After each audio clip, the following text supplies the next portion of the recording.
আমার ইয়াতে বসে, ঘরে বসে অথবা মেডিকেলে বসে, তাহলে কি শহীদ। ঠিক এখন দেখেন বিবেকে একটু আসছে, যে লোকটা নামাজ পড়ে না, রোজা রাখে না, চোর ডাকাত, তারপরে অবৈধ করে মানুষের হক নষ্ট করে, সে লোকটা কি শহীদ? আচ্ছা, তাহলে এখন কিছু এর আছে, ব্যাখ্যা আছে, ব্যাখ্যা পরে দিয়ে আরেকটা হাদিস দেখেন। মেশকাতের 1561 নম্বর হাদিস, 1561 নম্বর হাদিস। আন জাইর ইবনে আতিক কালা কালা রাসূলুল্লাহ সাল্লাল্লাহু আলাইহি ওয়াসাল্লাম আজ শুহাদাও সাবন সিয়া কাতলা ফি সাবিলিল্লাহ, জি আল্লাহর রাস্তায় সরাসরি কাফের মুশরিক বিদুইনদের সাথে যুদ্ধ করা ছাড়াও আরো 7 প্রকার শহীদ আছে। এখন রাসূল সাল্লাল্লাহু আলাইহি ওয়াসাল্লাম এই 7 প্রকার শহীদের নাম উল্লেখ করছেন, যে আল মাতউন ও শহীদ। আল মাতউন ও শহীদ, মাতউন মানে হলে যদি কোনো রোগ মহামারী আকারে আসে আর এই মহামারী রোগে যত লোক মারা যাবে এরা হলো শহীদ। তাহলে দেখেন করোনায় যারা মারা গেছে তারা শহীদ। যদি মুসলমান হয়, ইহুদি বৌদ্ধ খ্রিস্টান হলে কিন্তু হবে না। আর যদি 5 ওয়াক্ত নামাজি হয়, তার আল্লাহর হক আর মানুষের হক তার সব থেকে দিয়ে দেওয়া হবে, আল্লাহর হকটা আদায় করলে সে লোকটা শহীদ হবে। আল মাতউনু শহীদ, আল মাবতুনু শহীদ। মাবতুন যে লোকটা পেটের অসুখে মারা গেছে সে লোকটা কি হবে? শহীদ হবে। আল গারিকু শহীদ, যে লোকটা পানিতে ডুবে মারা যায় সে লোকটা কি? শহীদ। আল হারিকু শহীদ, যে লোকটা আগুনে পুড়ে মারা যায় সে লোকটা শহীদ।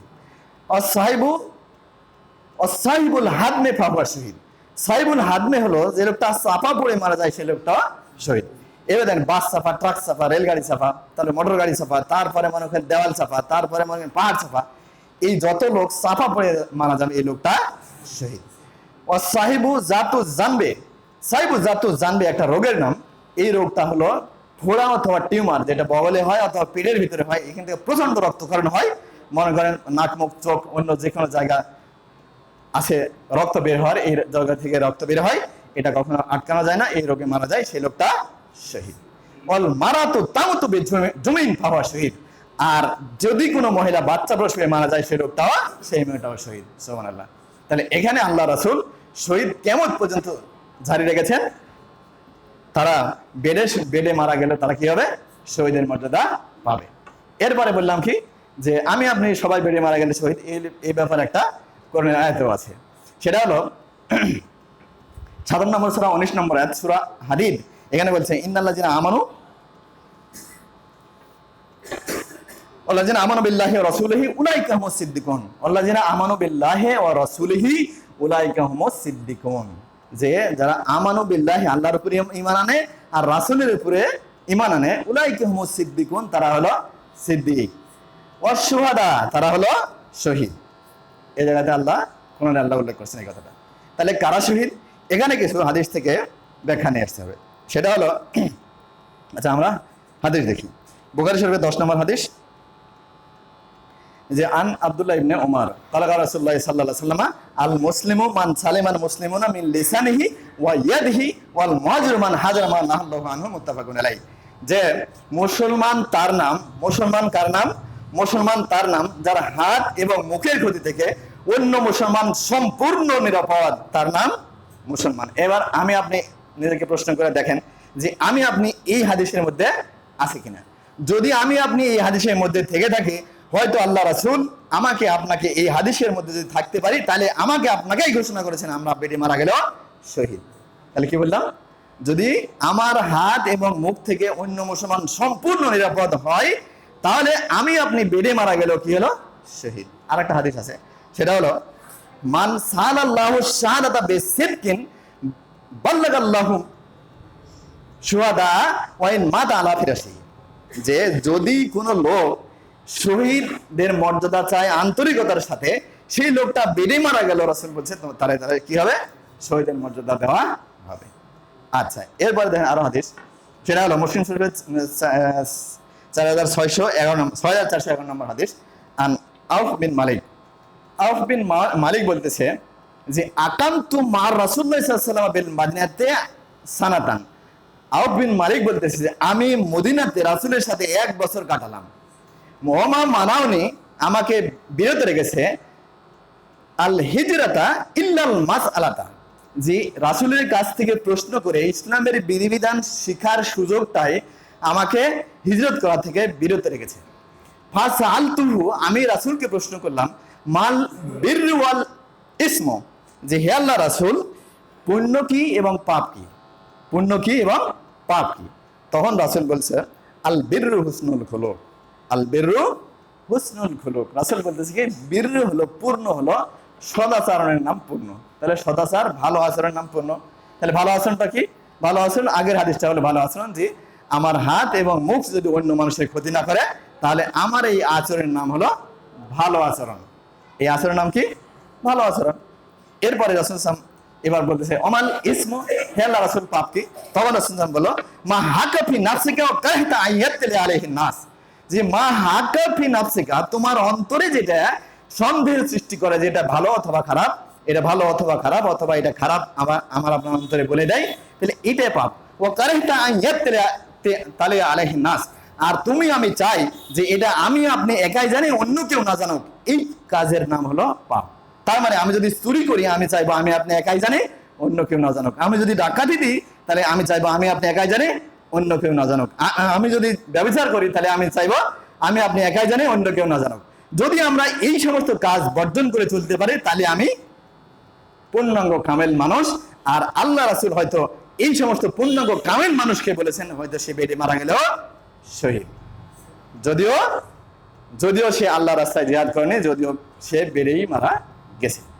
এরপরে মেশকাতের 45 নম্বর হাদিস, আন ওমর রাদিয়াল্লাহু তাআলা ক্বালা রাসূলুল্লাহ সাল্লাল্লাহু আলাইহি ওয়াসাল্লাম, ওমর রাদিয়াল্লাহু থেকে বর্ণিত, তিনি বলেন, রাসূল সাল্লাল্লাহু আলাইহি ওয়াসাল্লাম বলেছেন যে, ইজা সাররাতকা হাসানাতুকা ওয়া সাআতকা সাইয়্যাতুকা ফানতা মুমিন, যদি তোমার ভালো কাজ তোমারে আনন্দ দেয় আর পচা কাজ তোমারে বেদনা দেয়, তাহলে তুমি মুমিন। তার মানে কি, যদি আমার আপনার ভালো কাজ, আমি একটা মানুষকে উপকার করতেছি, একটা মানুষকে পুনর্বাসন করতেছি, একটা মানুষকে টাকা ধার দিলাম অথবা একবার দান করলাম, তাহলে এই কাজ আমার আনন্দ দিবেই, আমার ভালো কাজ আমার আনন্দ দিবেই। কিন্তু আমি যদি একটা মানুষকে থাপ্পড় দিলাম, একটা মানুষের অধিকার বঞ্চিত করলাম, একটা মানুষকে হত্যা করে দিলাম, আমার আপনার এই পচা কাজ যদি আমাকে আপনাকে বেদনা না দেয়, তাহলে আমি আপনি মানুষ নই। তাহলে আমি আপনি কি? আমি আপনি পশু। আমার সম্পদ আমি নষ্ট করতেছি, এটা কখনো হতে পারে না। ঠিক অন্য মানুষের ক্ষেত্রেও তাই। তার মানে আমার আপনার ভালো কাজ যদি আমার আপনার আনন্দ দেয় আর পচা কাজ যদি বেদনা দেয়, তাহলে আমি আপনি কি? মুমিন। হয়তো রাসূল আমার আপনার এই বৈশিষ্ট্যের মধ্যে যদি আমি আপনি থাকতে পারি, তাহলে হয়তো রাসূল আমার আপনার জন্যই বেড়ে মারা গেল, আমার আপনার জন্য শহীদের মর্যাদা ঘোষণা করেছেন। এরপরে রাসূল সাল্লাল্লাহু আলাইহি ওয়াসাল্লাম আরো বলেছেন, ওমাল ইসমু, পাপ কি হে আল্লাহ রাসূল? তখন রাসূল সাল্লাল্লাহু বলল, তখন রাসূল বলল, ইজা হাকাফি নাফসিকা ফাদাহু, ইজা হাকাফি নাফসিকা, যদি কোনো কাজ তোমার অন্তরে সন্দেহ তৈরি করে, তাহলে তুমি এটা ফেলে দাও, এর নামে পাপ। তাহলে তুমি এটা ফেলে দাও, এর নামে পাপ। এই হলো মোটামুটি আমার ওই আয়াতের ব্যাখ্যা। আর যেটা আমরা কি করলাম, এখন বললাম যে মুবতাদা এবং খবর, মুবতাদাটাকে মাযুব করে দিয়েছে আল্লাহ। এতগুলান কথা হাদিস আছে, আমার জানার বাইরেও থাকতে পারে, যে শহীদ কারা, এই শহীদ শব্দটাকে ওখানে হোম আকারে দেওয়া আছে, আরবি প্রণয়ন। তা আরবি প্রণয়নটা হোম, এর ব্যাখ্যা আমি দিলাম এতটুকু। যদি আমার চাইতে আরো বড় আলেম যারা আছে, তারা হয়তো আরো বেশি দিবে। তো এতগুলেন মানুষকে আল্লাহ রাসূল শহীদ বলেছেন, আর এত বৈশিষ্ট্য দিয়েছেন। আরো আছে যে মান্নাফাসা মুমিনুন কুরবাতান মিন কুরাবে দুনিয়া, নাফাসাল্লাহু লাহু আনহু মিন কুরাবে ইয়াউমাল আখিরা, যে মান্নাফাসা মুমিন কুরবাতান মিন কুরাবে দুনিয়া, নাফাসাল্লাহু লাহু আনহু ইয়াউমাল কিয়ামা, যদি কোনো মুসলমান অন্য মুসলমানের একটা বিপদ দূর করে, একটা কষ্ট দূর করে, তাহলে আল্লাহ কিয়ামতের দিনে আমার আপনার একটা কষ্ট দূর করবে।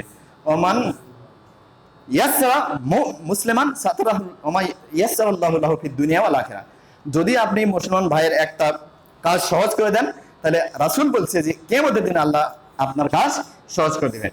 ওমান সাতারা মুসলিমান সাতারাহুল্লাহু লাহু ফিদ দুনিয়া ওয়াল আখিরা, আর যদি কোনো মুসলমান আপনি দোষ ত্রুটি অপরাধ গোপন করে রাখেন, আল্লাহ বলছে আমি তোমার কিয়ামতের দিনে দোষ ত্রুটি গোপন রাখবো। মান সালাকা তারিকান সাহালতু লাহু, মান তারাকা সালাতান মান তারাকা সাহাল্লাহু লাহু তারিকান ইলা জান্নাতি, যে যদি আপনি জ্ঞানার্জন করার জন্য কোন রাস্তা নেন, তাহলে আপনার জন্য আল্লাহ জান্নাতের রাস্তা সহজ করে দেয়। ওমাসসামা কাওমান ফি বাইতিন ফি বুয়ুতিল্লাহ, ওমাসসামা কাওমান ফি বাইতিন মিন বুয়ুতিল্লাহ ওয়া ইয়াতলুনা কিতাবাল্লাহ ওয়া তাদারাসুনাহু বাইনাহুম, যে আপনি যদি কোনো আল্লাহর ঘর সমূহের মধ্যে একটা ঘরে জমায়েত হন, এবং আল্লাহর কোরআন থেকে হাদিস থেকে দু একটা আলোচনা করেন, তাহলে ইল্লা নাজালাত আলাইহিমুস সাকিনাতা, যে আল্লাহ আপনার উপরে রহমত নাজিল করে, ও গাশিয়াতহুমুর রাহমাতা, এবং আল্লাহর রহমত আপনাকে ঘিরে রাখে, ও হাফাতহুমুল মালাইকা, আর ফেরেশতারাও আপনাকে ঘিরে রাখে, ও কালা মাম বাত্তা বিহি আমালুহু ওয়া লাম ইউসরি বিহি